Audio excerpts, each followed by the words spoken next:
ne que y a eu appel, il a parlé comme aurait dit Mame Less Camara au cœur et à la raison des Sénégalais. D'accord. Est-ce qu'il les a convaincus ou non? Man faraluma Ousmane Sonko. Il a parlé au cœur et à la raison, mais ci noonu dafa am ay analystes peut-être yu jàpp ne que d'une manière ou une autre il y a eu appel à insurrection même bu fekkee ne que peut-être dañ ko waxee neneen. D'une autre part ñu gis ne que ci discours Ousmane Sonko dafa am ñu mu joxoñ toujours pour théoriser cette thèse du complot mu di ay magistrats ak ay avocats yow loolu nan nga jàngatee ni que peut-être Ousmane Sonko waxee na ko wala lan moo ko ci mën a fekk.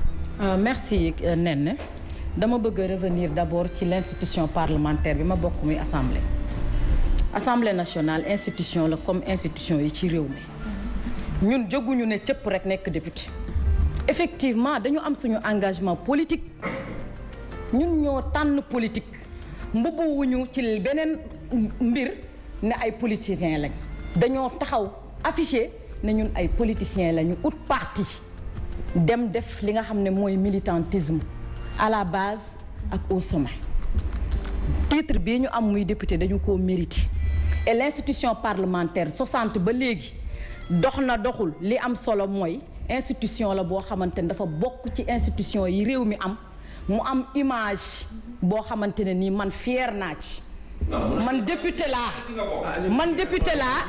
je suis élu du peuple te dama ne fier naa ci dama ne je fais la fierté du peuple non kii nee na Aïcha bi muy wax Aïcha bi muy wax dama ko déglu ñun nous sommes ñoo ko fa teg dama ne tegoo ma fa dama ko déglu na ma bàyyi ma àggali parce que débat la aussi ku ne am nga sa idée et samay idée dama koy wax dama koy wax non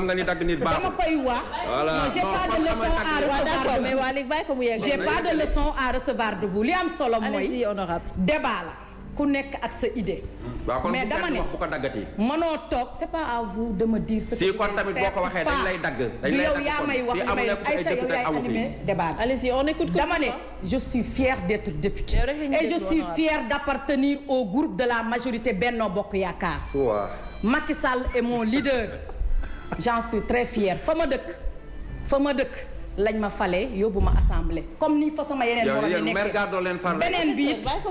beneen bi may leeral ki waral coow li ñun dañoo am une majorité écrasante et mécanique écrasante lañ ñu fale tey kii ñuy wax plus fort reste moo ko yóbbu woon assemblée nationale plus fort reste moo ko yóbbu woon avec une coalition il faut nga déglu Ablaye dagguma la plus fort reste et l'histoire retiendra qu'il a été élu comme député avec un score de plus fort reste. Mais est-ce que c'est le débat aujourd'hui foofu laa doon élire ak naka la duggee assemblée débat la parce que dafi génn. Qu'est-ce que ça apporte tey jii ci dossier bi appelé ça n'a rien à voir avec le dossier mais c'est un rappel que je fais te am naa ci sañ-sañ. C'est superfétatoire. leneen li mooy xam nga bu fekkee yow.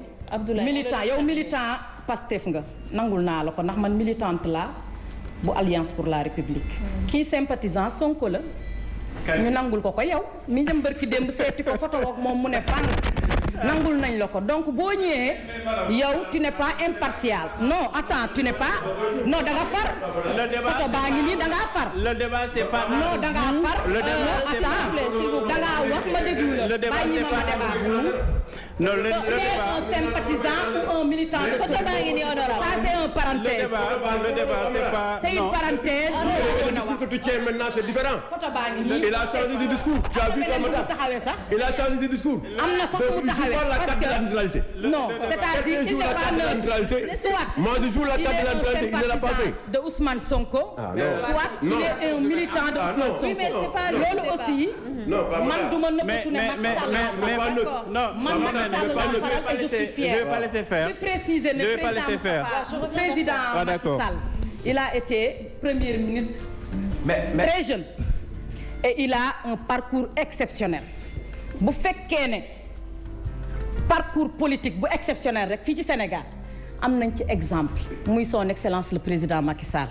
beneen bi par rapport ak li nga wax ci discours bi Sonko def yéen a ngi wax ne affaire bi du affaire privée kañ affaire privée la c'est une affaire de mœurs mën nañ wax sax ne c'est un fait divers parce que ñaari sénégalais ñoo ko séq muy Adji Sarr ak Ousmane Sonko ni ko sénégalais yi xamee lan moo ci am complot nee naa la bu fekkee ne complot am na ci Ousmane moo comploté boppam bu fekkee am na ku tooñ Ousmane Sonko moo tooñ boppam ndax moo fa dem nee nañu dugguñu ci dossier bi li kii di wax day bàyyi ba jour J bu ñu demee comme si pôle d'avocat yi la bokk bu demee foofu ci jour ba bu ñu demee ba ca tribunal ba li muy wax mu wax ko li am solo mooy da ngeen ne procédure duñ ko wax kañ mbir mi procédure la parce que tribunal c'est le pouvoir législatif juge fa nekk li ko tàmbalee ci procureur ba ci juge ba jëm ministère de la justice ñun ñu nekk le pouvoir législatif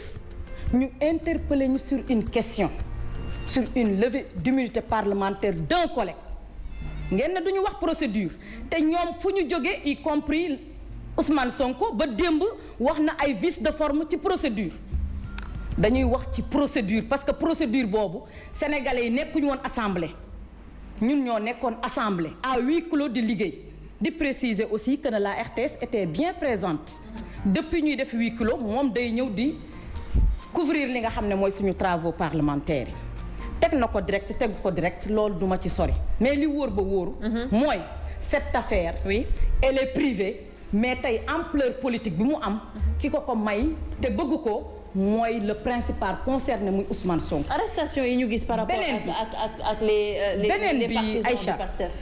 Aïcha beneen bi mooy bu fekkee ne yow da nga ne da nga bëgg a jiite réew mi dafa am loo xamante ne ni da nga ko war a incarner mu amit ñu gisoon sa taxawaay ngay wax ay wax yoo xam ne da nga jàpp ne yow anti système nga ñi fi nekk yow yaa leen gën ñi fi nekk yaa leen ëpp xam-xam ñi fi nekk li ñuy doxal wala li ñuy wax bokkul ak yow li nga gisee yaakaaroon naa ne beneen Ousmane Sonko lañ ñu waroon a jox mais du Ousmane Sonko bi li ñu bëgg nag lenn kese la. du Ousmane Sonko bi est-ce que c'est pas un jugement madame. du li ñu bëgg rek. madame je repose une question, c'est un débat. vous n'êtes pas journaliste. non non dañuy poser question. li ñu bëgg a xam mooy. mais te li muy daw.